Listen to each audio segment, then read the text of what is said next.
Imagine for a moment that you're sitting in a restaurant, looking around, and you notice something disturbing. Every table is occupied by people, but no one is truly present. Parents ignore their children while scrolling endlessly on their phones. Couples dine in silence, each absorbed in their own digital reality. Teenagers sitting side by side, but completely disconnected from each other, living in parallel worlds constructed by algorithms.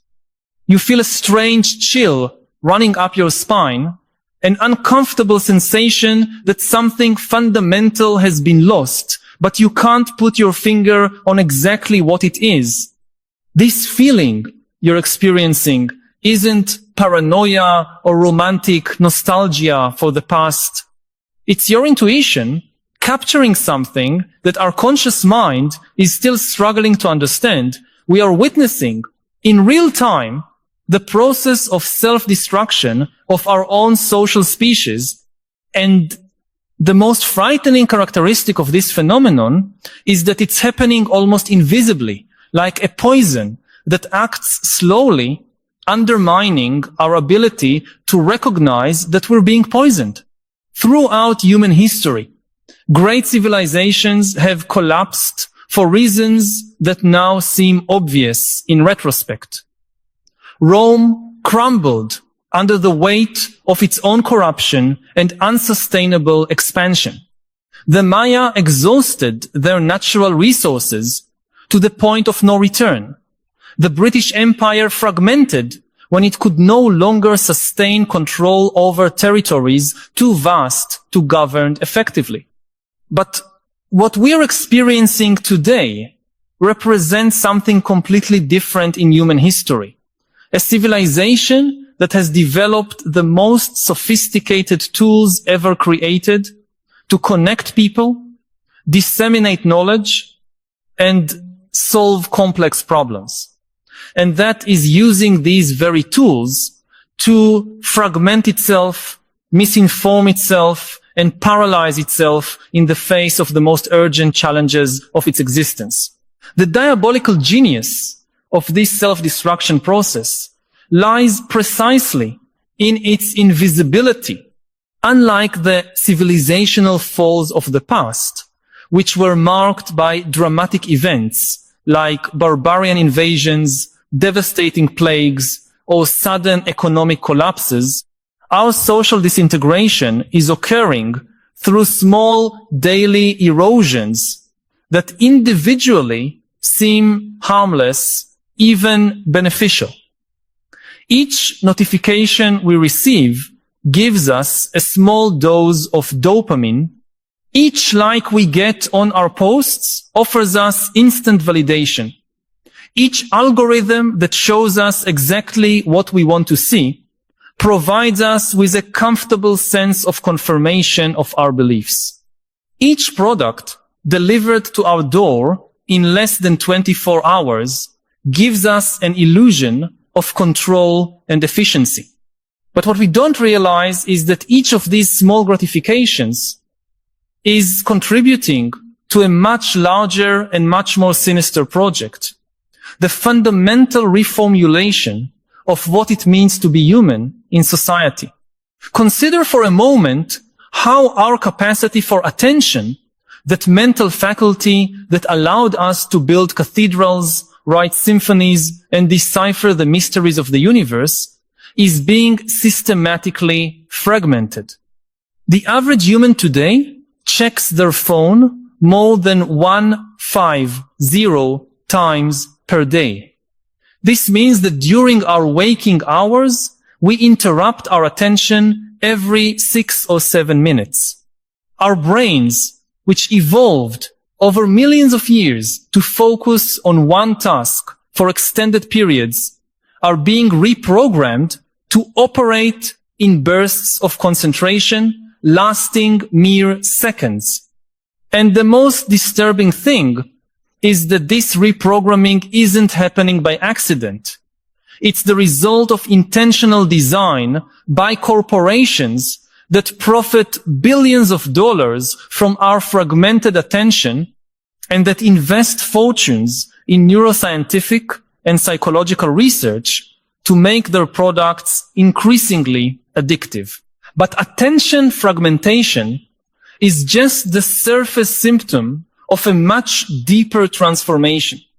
We are witnessing the gradual dissolution of what sociologists call the social fabric, the invisible network of trust, reciprocity, and shared meaning that allows groups of strangers to cooperate on massive scales. For thousands of years, humans developed sophisticated mechanisms to build and maintain these social networks. Religious rituals that created shared experiences, cultural traditions that transmitted values from generation to generation, political institutions that channeled conflicts constructively, public spaces where people of different backgrounds could meet and discover their common humanity. All these mechanisms are being systematically dismantled by the digital revolution, but they are not being replaced by functional alternatives. Instead, we are creating what we could call pseudo-socialization, the illusion of human connection without its real substance. When we spend hours interacting with people on social networks, our brain receives signals that we are being social, but these interactions lack the most fundamental elements of real human socialization: body language, tone of voice, physical presence, mutual vulnerability, real consequences for our actions. It's as if we were trying to nourish ourselves by eating only synthetic vitamins without ever consuming real food. Functionally, this might keep our bodies alive, but it cannot provide us with the rich and complex experience of true nutrition. The result of this pseudo-socialization is a phenomenon that is becoming epidemic in developed societies: mass loneliness. Recent studies show that more than 60% of American young adults report feeling chronic loneliness, and these numbers are increasing dramatically year after year. But this isn't the romantic loneliness of the misunderstood artist or the contemplative philosopher. It's a deep existential loneliness, a sense of disconnection, not only from other people, but from reality itself. It's the loneliness of someone who has hundreds of friends online, but no real friends to call in a crisis. It's the loneliness of someone who is constantly entertained, but never truly engaged. It's the loneliness of someone who has instant access to all the world's information, but lacks the wisdom to make sense of it. And here we arrive at the cruelest paradox of our current situation. We have never had access to so much information, but we have never been so misinformed.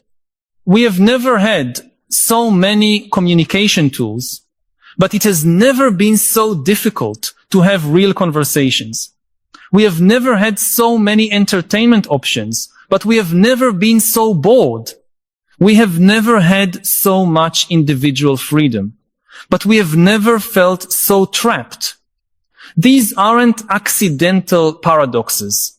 They are the inevitable result of a system that optimizes for the wrong metrics. We are optimizing for clicks instead of understanding, for engagement instead of real connection, for economic growth instead of human well-being, for technological innovation instead of wisdom. The technology that should liberate us is transforming us into increasingly predictable and controllable versions of ourselves. Every search we make, every product we buy, every content we consume feeds algorithms that build increasingly precise psychological profiles of who we are and what we're likely to do next. This information is not being used to help us become better versions of ourselves, but to sell us products, manipulate us politically, and keep us engaged as long as possible on platforms that profit from our attention. The most frightening thing is that we are reaching a point where we know the digital versions of people better than the real people. We spend more time interacting with algorithmic representations of our friends and family than with themselves.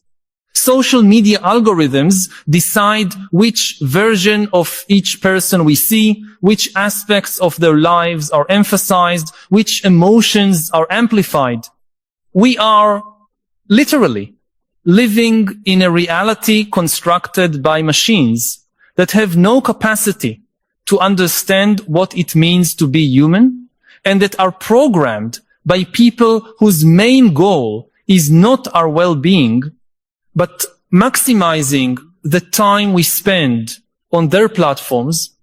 This process of digitalizing our humanity is creating a society of people who are increasingly like video game characters, predictable, superficial, motivated by immediate rewards and numerical scores. How many likes did I get today? What's my credit score? How many steps did I walk? How many friends do I have online? How many views did my last post get? We are reducing the infinite richness of human experience to quantifiable metrics, and in the process, we are losing access to the most important aspects of our humanity. Our capacity for deep contemplation, our ability to form authentic connections, our competence to deal with ambiguity and complexity, our wisdom to distinguish between what is important and what is merely noise. Simultaneously, we are witnessing the disintegration of institutions that for centuries served as mediators between the individual and the broader society. Traditional journalism, universities, political parties, religious organizations, unions, community clubs, all these spaces where different perspectives could meet, debate, and eventually reach some kind of consensus are losing their authority and relevance. In their place, we are creating digital echo chambers where people with similar views reinforce each other, algorithms that show us only what we already agree with, and influencers who make money confirming our existing prejudices. The result is an increasingly polarized society where different groups of people not only disagree about solutions to common problems, but literally live in different realities with completely distinct sets of facts about the world. And when we can't even agree on the basic nature of reality, how can we expect to cooperate to solve the complex challenges we face as a species? Because the challenges we face are literally matters of life and death for our civilization. Climate change, artificial intelligence, genetic engineering, growing inequality, nuclear weapons, pandemics, all these are problems that require global cooperation on an unprecedented scale in human history. They demand that billions of people with different cultures, values, and interests work together in a coordinated way for decades or even centuries. But instead of developing the institutions and collective mentality necessary to face these challenges, we are fragmenting into smaller and smaller tribes that are increasingly hostile to each other. The tragic irony is that we have, for the first time in history, the technical tools necessary to solve most of these problems We have enough renewable energy to power all of civilization. We have enough scientific knowledge to cure most diseases. We have enough resources to eliminate extreme poverty. We have enough technology to create educational systems that could develop every human being's potential. What we lack are not technical solutions, but the collective capacity to implement these solutions. We are like a family that has all the ingredients to prepare a feast, but whose members are so busy fighting among themselves that the food rots in the refrigerator. And perhaps the most disturbing aspect of this entire situation is that many of the people orchestrating this social fragmentation are perfectly aware of what they are doing. Technology company executives send their own children to schools that prohibit digital devices because they know these technologies are harmful to cognitive development. Politicians who amplify social divisions to win votes live in communities where these divisions don't directly affect them. Billionaires who profit from environmental destruction build luxury bunkers in New Zealand to escape the consequences of their own actions. But here we need to pause and ask a crucial question. If so many powerful people know we are walking toward a precipice, why aren't they doing anything to change direction?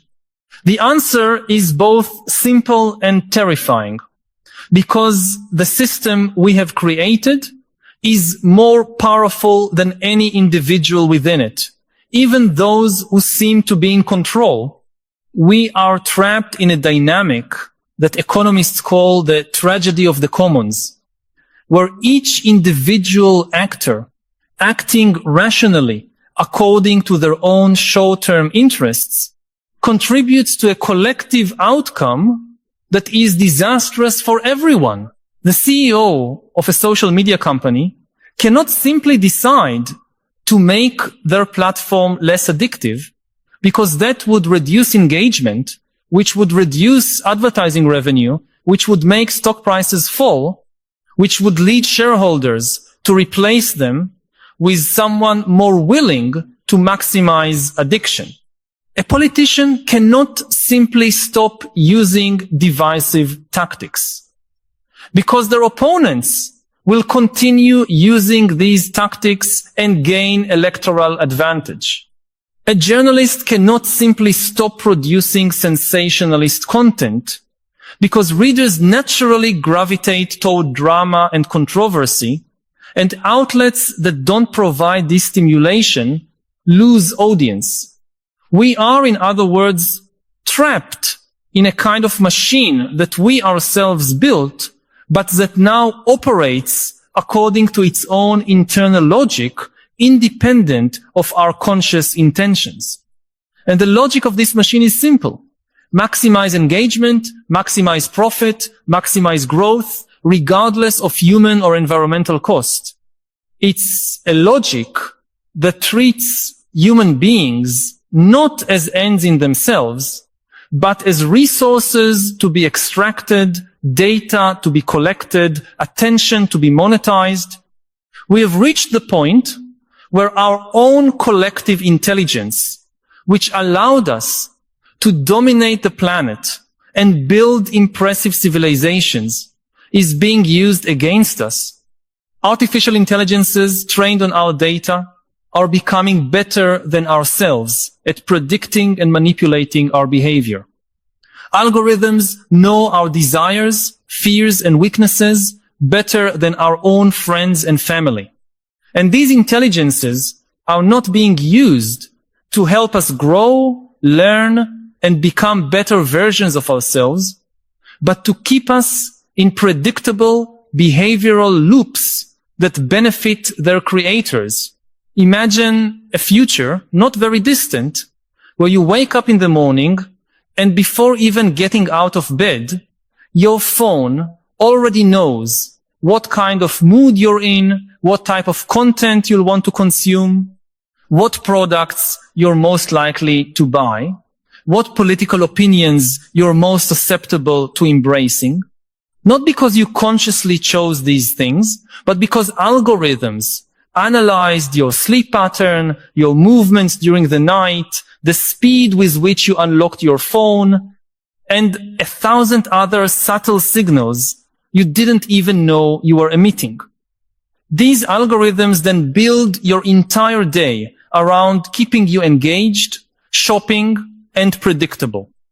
Your choices become less and less yours, and more products of sophisticated manipulation that operates below the threshold of your consciousness.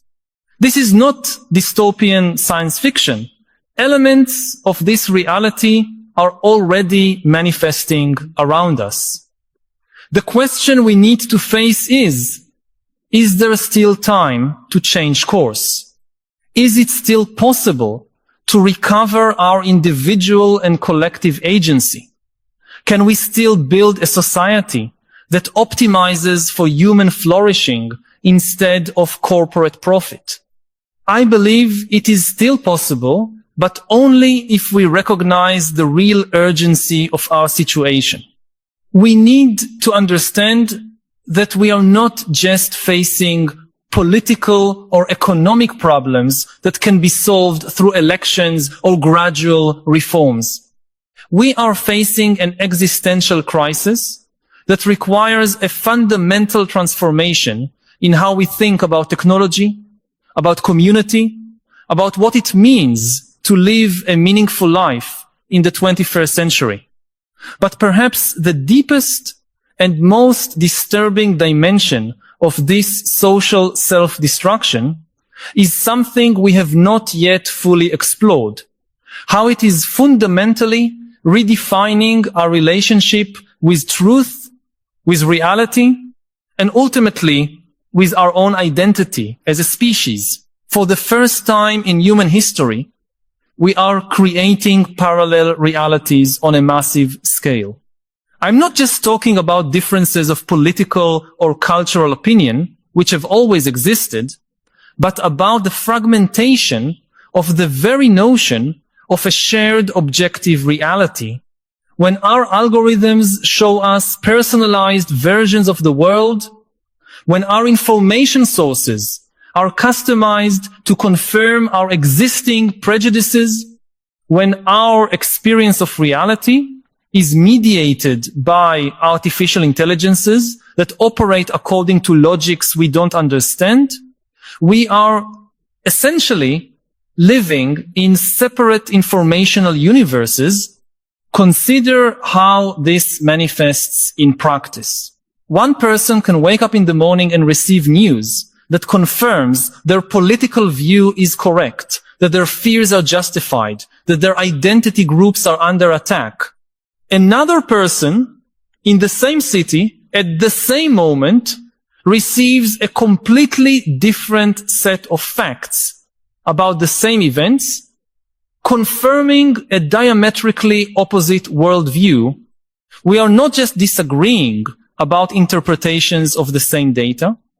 We are literally being exposed to different sets of data, carefully selected to maximize our emotional engagement. This fragmentation of reality has consequences that go far beyond political polarization. It is undermining our collective capacity to identify and solve real problems. How can we face climate change if half the population lives in a reality where it doesn't exist? How can we prepare our society for the impacts of artificial intelligence if millions of people are being deliberately misinformed about its potential and risks? How can we build evidence-based public policies if we can't even agree on what constitutes valid evidence? The situation is further complicated by the fact that many of the people responsible for this fragmentation of reality are not doing it out of malice, but out of pure ignorance about the consequences of their actions.